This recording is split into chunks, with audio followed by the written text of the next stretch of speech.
ولی کے پہچاننے کے لیے کرامت شرط نہیں ہے، کرامت ایک ذریعہ ہے، ضروری نہیں ہے۔ کتنے اولیاء ہیں جن کی کرامات ہمارے تک نہیں پہنچی لیکن وہ اللہ کے ولی ہیں۔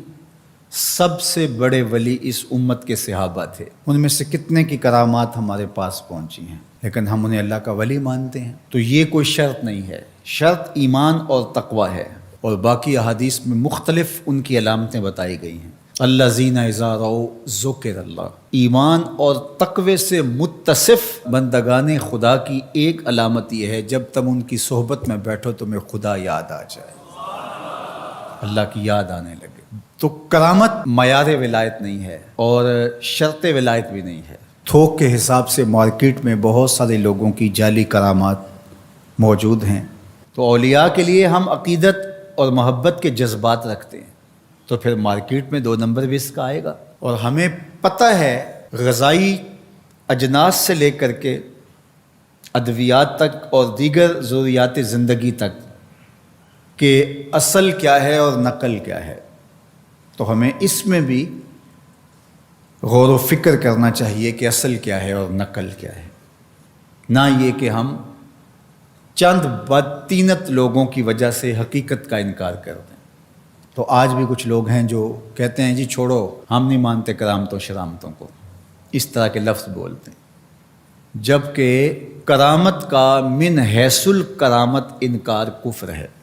اگر کوئی کہے میں کرامت کو ہی نہیں مانتا تو یہ کفر ہے۔ وہ کرامتیں جن کا بیان قرآن مجید میں موجود ہے، جس طرح آصف بن برخیہ کا تخت بلقیس لانا، حضرت مریم سلام اللہ علیہا کے حجرے میں بے موسم پھلوں کا آنا، اصحاب کہف کا 300 سے زائد سال کا عرصہ سوئے رہنا کھائے پیے بغیر، اور رب ان کی کروٹیں بھی بدلتا رہا، یہ قرآن میں مذکور ہے۔ تو اس کا انکار بھی کفر ہے، قرآن کا انکار لازم آتا ہے۔ اگر کسی کرامت کا بیان حدیث متواتر میں ہو تو اس کا انکار بھی کفر ہے، لیکن ایسی کوئی کرامت نہیں جس کا ذکر حدیث متواتر میں ہو۔ البتہ احادیث مشہورہ اور احادیث احاد میں کرامات کا بیان موجود ہے، تو ان کا انکار بھی گمراہی ہے۔ جس طرح وہ 3 لوگ جو غار میں پھنس گئے تھے، انہوں نے پھر دعائیں کی اور پتھر ہٹا۔ جریج کا واقعہ موجود ہے، صحابہ کی کرامات موجود ہیں، حضرت عمر کے رکے سے دریائے نیل کا چلنا، اس طرح جو مسلمہ بزرگ ہیں ان کی کرامات کا انکار کرنا محرومی ہے۔ لیکن یہ بات بھی ذہن میں رکھے کہ کرامت اللہ کی طرف سے بندے کو دی جانے والی ایک عزت ہے، لیکن ولی کی زندگی کا مقصود رضائے الہی کی طلب ہے، کرامتوں کی طلب نہیں۔ لیکن عمومی طور پہ ہمارے اسٹیجوں کے اوپر اولیاء کے حوالے سے جو بات کی جاتی ہے، بس آپ سننے کے لیے بیٹھے ہیں اور خطیب صاحب نے کان پہ ہاتھ دھرا اور 2-4 کرامتیں سنائی اور چلے گئے، معیار بتایا ہی نہ، جس کے نتیجے کے اندر بہت سارے عوام اس سے غافل ہوتے ہیں۔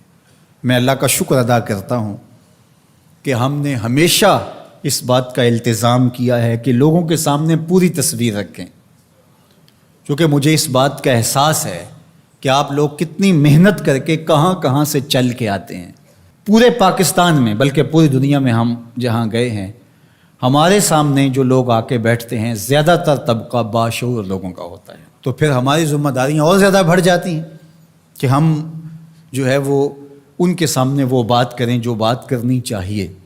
اس منبر سے آپ کو وہ چیز نہیں ملے گی جو عوام کی ڈیمانڈ ہوگی، وہ چیز ملے گی جو عوام کی حقیقی ضرورت ہوگی۔ اس پر میں بھی اللہ کا شکر ادا کرتا ہوں، اس پر آپ کو بھی اللہ کا شکر ادا کرنا چاہیے، اور نہ یہ کہ کچھ 2 نمبر لوگوں کے رد عمل میں ہم حقیقت کا انکار کر دیں، جس طرح معتزلہ کر رہے ہیں، اور ایک طبقہ وہ ہے جو رتب و یابس کو قبول کر رہا ہے، اور آپ نے ایسے شخص، ایسے لوگ کہ جو اچھے انسان بھی نہیں ہیں، لوگوں کو دیکھا ہے کہ ان کو ولی مان رہے ہیں اور ان سے اپنی حاجتیں طلب کر رہے ہیں، ان کو ہادی مان رہے ہیں، مرشد مان رہے ہیں۔ وہ شخص جو خود آشنا بھی نہیں ہے، وہ تمہیں منزل آشنا کیسے کرے گا؟